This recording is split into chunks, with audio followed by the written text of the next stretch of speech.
Bonjour à tous et bonjour à toutes et bienvenue dans le port de Setikos. Bienvenue aux destroyers allemands. Bienvenue ici au Z23. Alors, la vidéo aujourd'hui thématique, comme vous l'avez vu sur le titre, on va parler des destroyers allemands, principalement des destroyers de haut tiers.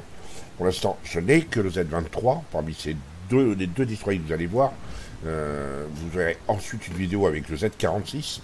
Celui-là, je ne l'ai pas encore, comme vous le constatez, il me reste encore pas mal de choses à faire pour aller les chercher. Donc, destroyer tiers 8, destroyer tiers 9. Globalement, qu'est-ce que j'ai fait des vidéos déjà sur les séries Z et les séries T, que je présente à la fois un petit peu l'historique de l'une et de l'autre et leur philosophie. Pour faire court, je mettrai des liens, hein, j'espère que je n'oublierai pas.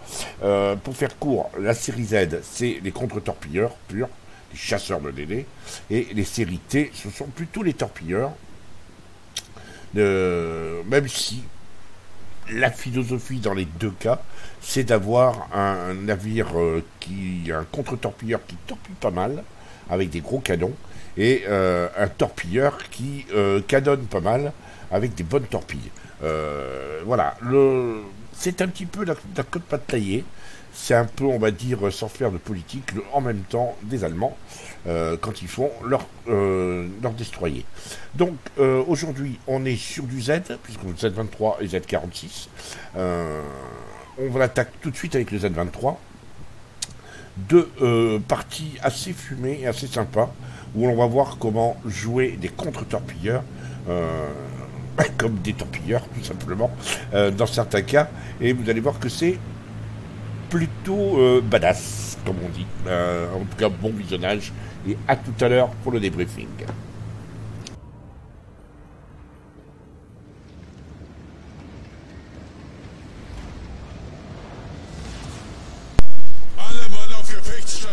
Et on démarre cette partie sur la carte géant endormi. Avec le Captain Cogniam et son Z23, donc une partie de destroyer en rang 8. Il est en division avec le terrible de Iron Safe. Donc, Z23, c'est l'arbre technologique. Le terrible, c'est le nouveau premium au moment où je fais cette vidéo. Hein, on est en début novembre 2018. Le terrible, et c'est lui. Voilà. Alors, on va essayer de le voir un petit peu plus près. En action, c'est ce destroyer français de rang 8. Vous voyez, ben c'est parfait, on le voit très bien. Très rapide. Pas très furtif. Pour l'instant, sa réputation et son gameplay sont à découvrir. Donc, bataille de rang 10. Cogniam en DD, c'est assez collector. On le connaît, on l'a déjà vu sur ma chaîne. C'est surtout des batailles en cuirassé, un petit peu en croiseur. C'est beaucoup de haut rang qu'il me propose. En ça, il est très utile parce que moi, c'est des hauts rangs. Je suis pas vraiment très efficace avec.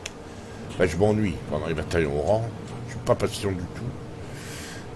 Donc là, terrible. Et Z23 qui se file droit vers le cap A.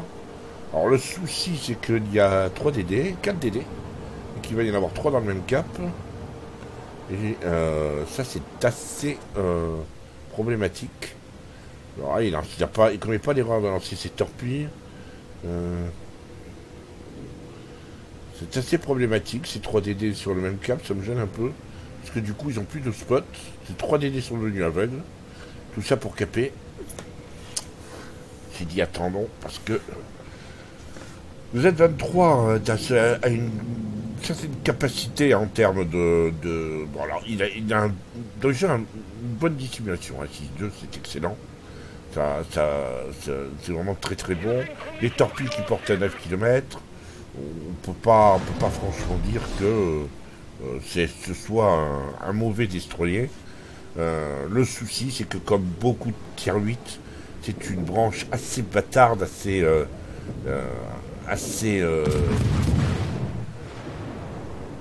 abîmée par le fait qu'il tombe souvent sur des tiers 10. Alors, on a vu le Cossack se faire exploser par 2 des 3 DD, parce qu'il il y avait également C'est vrai, c'était terrible, hein, c'est terrible, qui a fait le job. Je suis en train de regarder, c'est pas lui qui a eu le... C'est le Montana qui a eu le Cossack. Par contre, ils ont perdu un cuirassé quand même. Hein. Ils ont perdu un Richelieu qui s'est fait ouvrir. Et là, il va être gêné, il va être gêné. Il a joué, il a réussi à couler le... il se pitch un peu, attention, torpille, attention, voilà, torpille. Il a été ralenti. Et Mosvac lui sauve la vie, c'est une pique, ça qui lui intercepte la torpille qui lui était destinée, ou qu'il aurait pu se prendre. Et là, bah, c'est bien joué, parce que là, il a la possibilité de torpiller le tir-pisse à bout portant. Alors attention, le tir-pisse est assez mobile, et assez bien... comment dirais-je,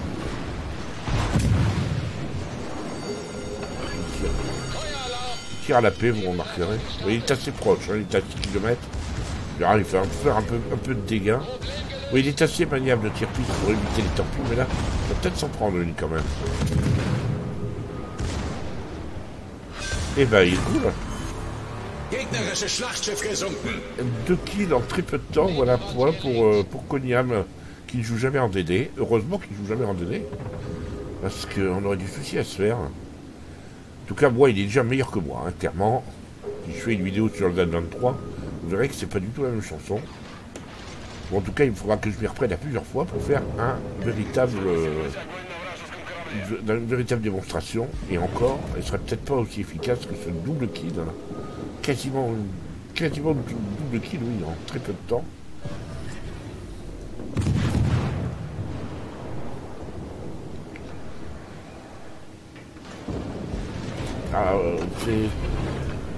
Alors, où est passé le terrible a été sorti là, oui, j'ai pas vu.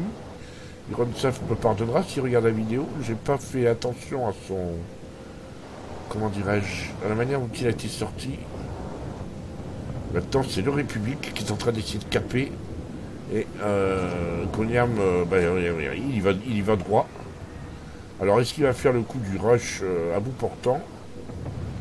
Pour l'instant, il ne le voit pas, mais il va pas tarder. Voilà, ça y est.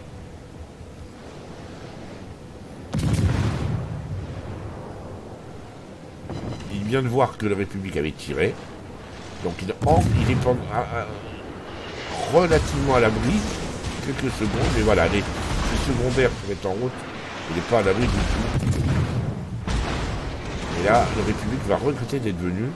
Il n'y a qu'une solution, la République, c'est d'accélérer brusquement et de mettre du turbo s'il veut éviter les torpilles. De là, le Z23, il va le mettre à paquet. Une démonstration qu'il nous fait la Koniam. 3, 4, 5, 6 torpilles au but. Et 4 inondations. La République s'entend pas. Voilà. C'est exceptionnel, cette attaque en Z23. Je crois que là, ça va ravir certains d'entre vous qui aiment tout à la fois les beaux torpillages et puis les frappes de dingue. Parce que là, franchement, il y a laissé des plumes. Hein. Il y a laissé des plumes, il ne reste plus que 1500 points de vie.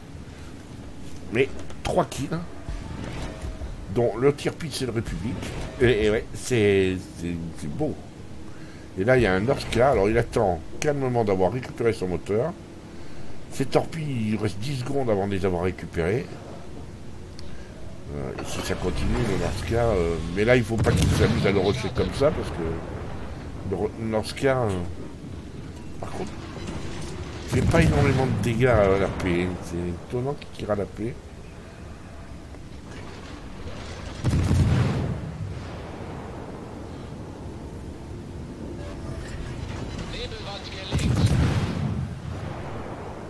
Alors, il ne doit peut-être pas faire confiance au ratio d'incendie de son Z23. C'est une énigme hein, qui tire à la paix. Moi, je tirerai à la HE. Surtout à cette distance-là, il y a quand même d'assez bonnes chances. À la fois, regardez, il met à chaque fois 3-4 au but. Et là, il en a mis 5. Bon, il a fait 3 en bout, ça. Mais il en a mis 5, c'est assez précis. Et il a des bonnes chances. Il est passé à la HE. Voilà. Donc là, maintenant, c'est parti pour les incendies. Enfin, pour tenter, voilà. Et vous voyez tout de suite, bon, deuxième salle, Vincent.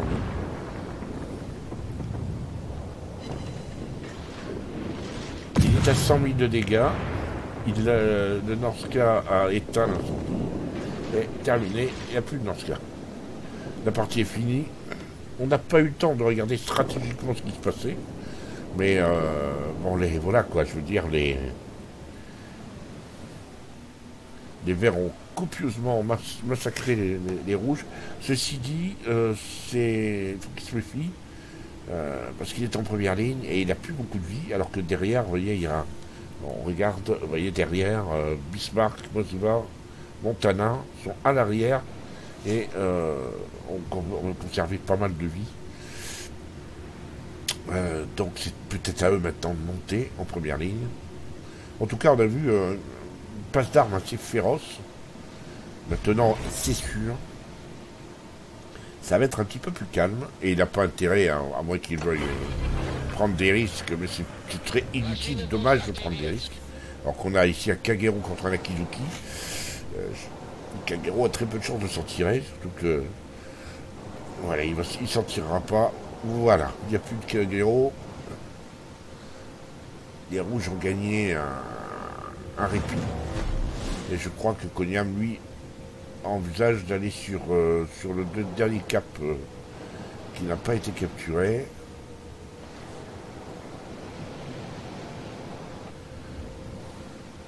Alors qu'évidemment, il y a les rageux qui sont en train d'insulter tout le monde. Hein. Enfin, les trois qui sont au fond. Oui, d'accord, on a compris, ça fait 3 fois que tu cliques sur la map pour dire que ils ont pas, en 3 minutes, ils n'ont pas eu le temps de changer de place. Hein. Ça sert à rien, une fois que tu as cralé, ça suffit. Là, ils traitent d'ultra noob. Ça se payera, de toute façon, la bataille va se terminer et ils n'auront pas gagné énormément en XP par rapport aux autres. Alors là, Konyam reste très prudent, le Kiev peut le sortir. Et je pense que Konyam veut quand même se donner le challenge de vouloir rester vivant jusqu'au bout dans ce genre de bataille. Un Kiev qui est à la bonne distance pour ses torpilles.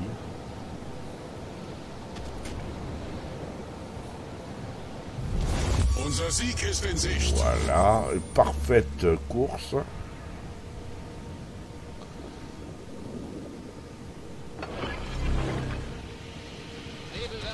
Un petit coup de boost moteur.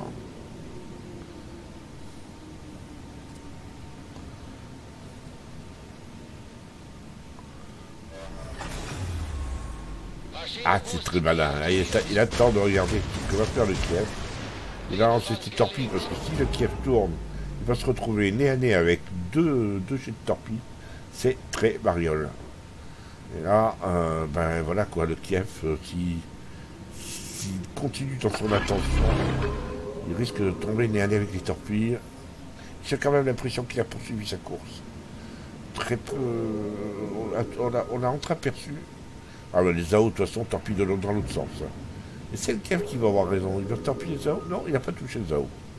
Le Kiev a évité les torpilles de Konyam. Ah, il y a quand même la valse des torpilles là entre le ZAO, le Z23 et le Kiev. Ça, voilà, le Kiev n'avait pas forcément prévu de tomber sur un Z23. Et ça c'était. Et voilà, boum, quadruplé. C'est juste parfait. Maintenant, il faut espérer que le Kurfürst ne le voit pas, mais là, j'ai pas l'impression qu'il soit repéré par le Kurfürst. Et que le Kurfürst ne lui tirera pas dessus. Et il s'est fait un quadruplé très, comment dirais-je, très valeureux. Bien joué. Heureusement qu'il m'envoie pas des vidéos sur les DD plus souvent, hein, parce que il me fait vraiment honte, là. Hein. Z23, j'aime beaucoup jouer, mais je n'obtiens pas de tels résultats en Z23. Après, bon, d'accord, les adversaires n'ont pas forcément été d'une valeur exemplaire, assez complaisante. Mais enfin, bon, le but du jeu, c'est quand même de profiter des erreurs de l'adversaire. C'est pas possible autrement. Hein. c'est normal de profiter des erreurs de l'adversaire. Et ça n'enlève en rien la valeur de celui qui joue.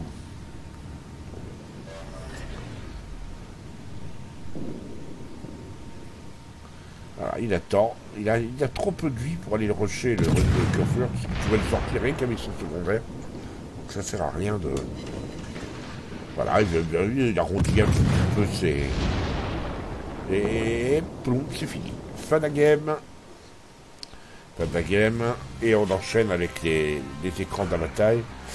9507 points d'XP. 1663 d'XP libre. Il a fait frappe dévastatrice et quadruplé, puisque c'est au moment où je parle, je tourne cette vidéo. Le quadruplé vient de sortir comme achievement. Désormais, on a aussi, c'est le quadruplé, c'est l'achievement avant le Kraken. Puisque c'est un quadruplé, le Kraken étant un quintuplé. 105 000 de dégâts. C'est énorme, 105 000 de dégâts. 7 torpilles au but. 78 coups au canon. 3 incendies, 5 inondations. 3 bases défendues, une aide à la capture. C'est très complet comme tableau. Il finit premier très très nettement. Le pauvre Ironsaf avec son terrible n'a pas démérité. Terrible n'est pas facile à jouer. 1234 points d'XP de base pour une Ironsaf. Pour le Konyam, c'est quand même 1890, très très nettement en tête. Ça prouve que, bon voilà quoi, je veux dire, il a fait un job énorme. Plus dans le harcèlement et la mise à mort que dans le spot, mais bon, voilà quoi, je veux dire, il a joué son rôle de DD.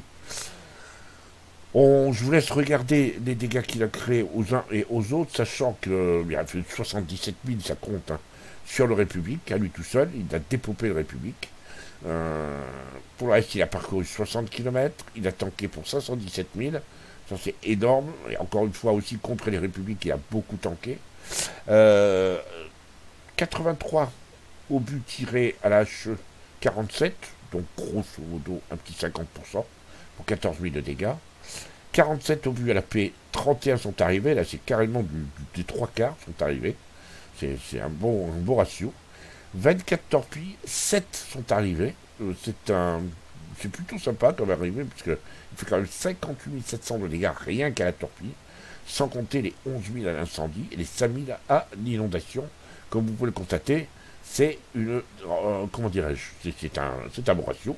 Et c'est une belle bataille en Z23. On ne voit pas souvent le Z23 à son maximum et autant en valeur. Voilà. Donc merci à lui pour cette bataille.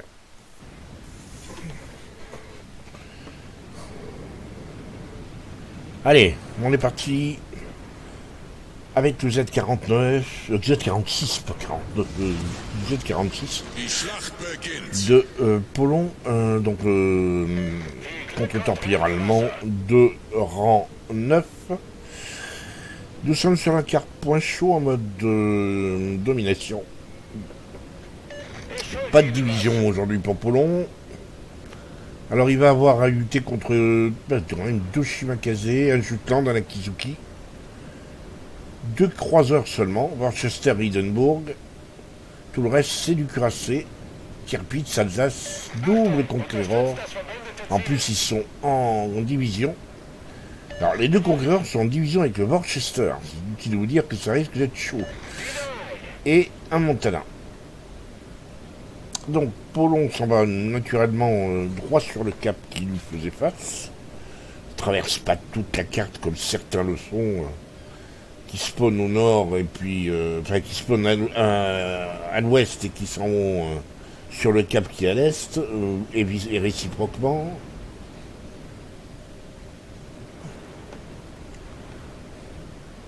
Le Z46 qui a quand même une excellente dissimulation, hein, 5-9, 5 km 9, ce qui est plutôt sympa. 10 km de portée de canon et de portée de torpille.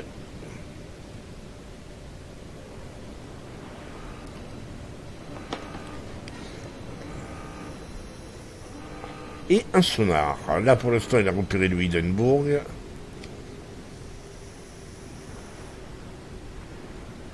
Et il est sur un cap qui est déjà contesté. On lui avertit que les navires de destroyer qui est sur le cap doit être quelque part par là. Là, il lance... en plus, c'est pas pour l'Hindenburg, hein, c'est probablement pour essayer de choper le destroyer qui possiblement se trouve ici.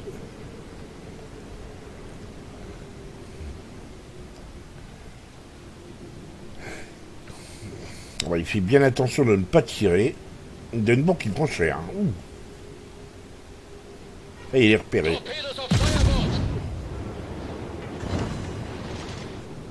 Voilà.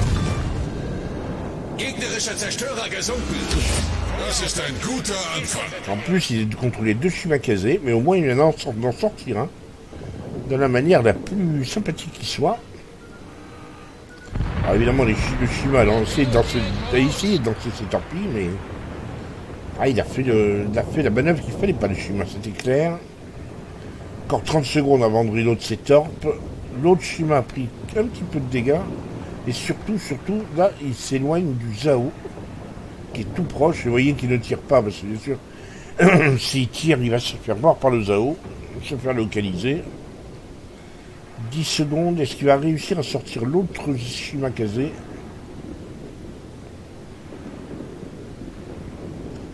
Les torpilles du Zao que l'on voit approcher, là. Elles sont pas pour lui, hein. Les torpilles du Zao, elles sont ici, voilà, pour le Missouri. Il risque d'avoir un... Ouh là là. Un intérêt à vite partir, parce que là, il risque d'avoir très mal. Ah, il s'en est pris une.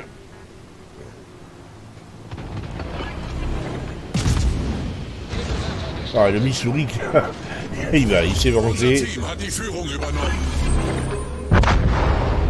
Mais il s'est fait couler à l'inondation. Le Missouri qui a pas été très prudent, je le crains. Alors les torpilles pour le Montana là-bas. Attention, voilà les torpilles du Shima. Il est repéré. Donc il recule. Je regarde si les torpilles qu'il a lancées là-bas... Non, elles ne toucheront pas. Il est repéré hydro. Bon, elles ne toucheront pas. Par contre, il faut qu'il fasse attention et qu'il espère que le Montana ne tirera pas. Le Montana a fort à faire. Il a quand même 3 croiseurs sur le dos. Et 2 cuirassés. Et un cuirassé. Non, 2 cuirassés et 2 croiseurs. Scorforce, Bismarck, et double Hindenburg. Fait le tour, mais il est tout seul. Et il se prend un incendie du Z de Polon. Les rouges qui sont en train de prendre une jolie déculottée là. Ils sont les 4 à 1 déjà.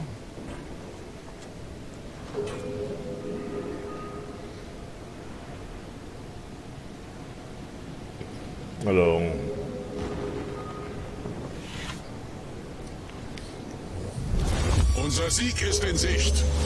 Naturellement, il essaye de choper le second Shimakazé. Il sait que il est là, quelque part.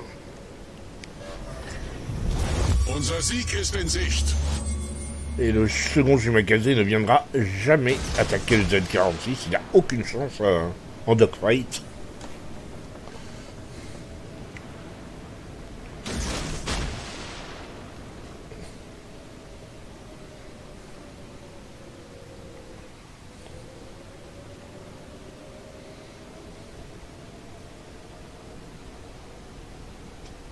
Là, Boulon va devoir changer de place s'il veut prendre l'avantage sur le second Shimakazé.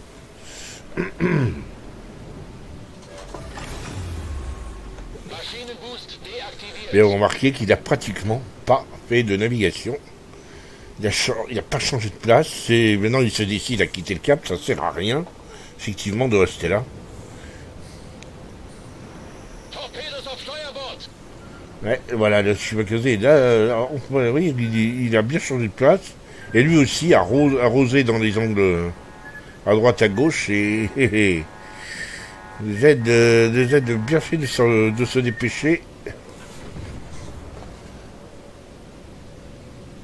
il est là à peu près repérer l'endroit où se trouvait le Shimakaze. Est-ce que ça va lui servir? Voyons ce qu'il va en faire de cette information. Il sait à peu près où il se trouve. Hein. Et après, a priori, il ne va pas re-rentrer dans le cap tout de suite. Il va probablement faire le tour de l'île, de cette petite île là, ce petit pic, pour essayer de prendre à revers le Shimakaze. Il lance ses torpilles, maintenant il va reloader pendant 1 minute 20 à peu près, 15, non, oui, bah là maintenant plus qu'une minute 10. Il a largement le temps de faire le tour de l'île et de récupérer ses torpilles.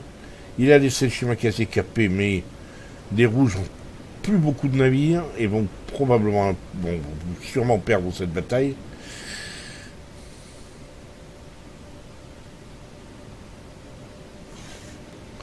Je souhaitais vous montrer cette bataille pour vous montrer qu'il n'est pas nécessaire de faire des grandes... Quand on est en destroyer, qu'il n'est pas nécessaire de faire beaucoup de kilomètres. Et qu'une bataille peut être essentielle et voire nécessaire. Il peut être parfois nécessaire, lorsqu'on est à bord d'un destroyer, de se contenter de ce que l'on a, c'est-à-dire de se contenter de l'endroit où l'on est, pour fixer un adversaire. Alors bien sûr, c'est pas d'une grande...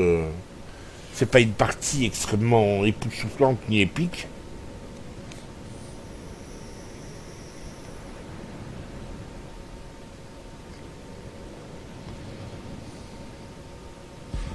Ah, il est repéré. Le Shima doit être dans le coin. Ah, il est là, le Shimakaze, voilà. On va lui redonner la main.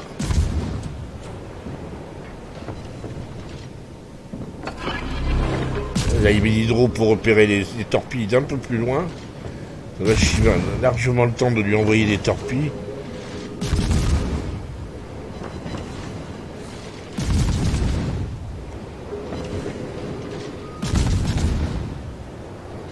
Voilà.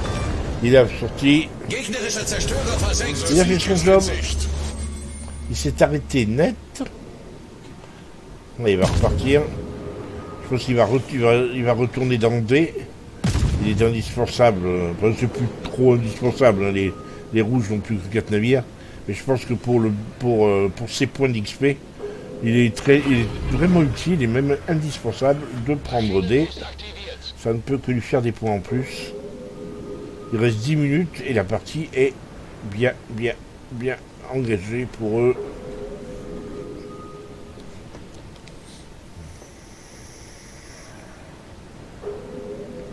En plus, il va capturer le point quasiment tout seul, sans aide. Ça ne fait que du bonus.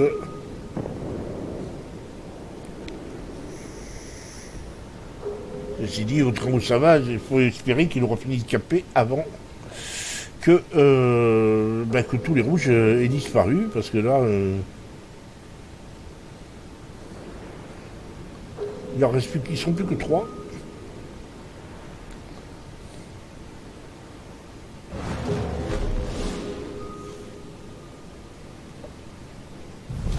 Unser Sieg ist in Sicht.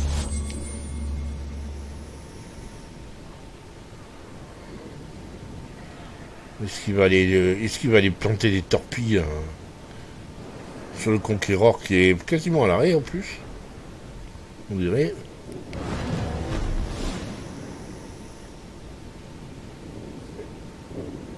En tout cas, il fonce. Ah, il n'est pas à l'arrêt le Conqueror.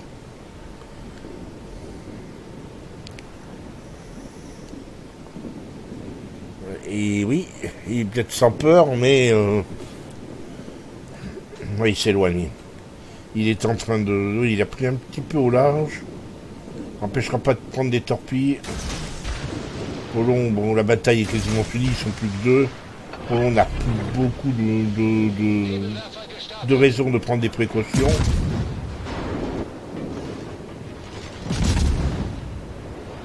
Ces tourelles sont tournées du mauvais côté le temps que le Conqueror tourne et tourne ses tourelles vers la smoke.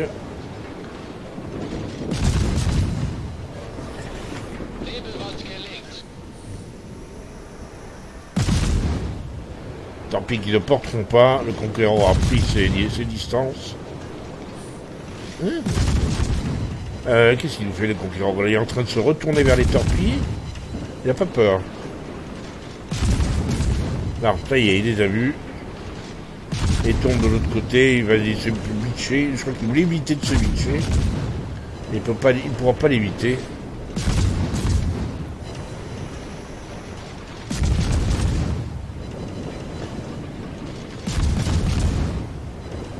Ah là, c'est très énervant quand on est à bord d'un cuirassé, qu'on a un destroyer que l'on ne peut pas viser. D'ailleurs, tout le monde vous vise. Et vous ne pouvez pas répliquer. Voilà, fin de la game. Fin de la game. Et on regarde tout de suite les points. 11 624 points d'XP, c'est beaucoup. 2416 d'XP libre. Frappe des vases, c'est premier 100. 117 coups au but pour 39 000 de dégâts, 2 navires coulés, 2 torpilles qui ont porté 2 voies d'eau, une base capturée. Il finit premier avec 2000 points d'XP. Vous voyez que pour une bataille qui n'était pas très emballante, bah, il a été malgré tout une bataille très constructive pour lui. En plus, tous les membres, ça c'est rare, hein, tous les membres de son équipe, les 12 membres de l'équipe ont fait plus de 1000 points d'XP de base. Lui, il en a fait 2000. Mais pour une bataille qui n'était pas très emballante, pendant un bon moment, il ne s'est pas passé grand-chose. Mais c'est pas si mal ce qu'il a fait.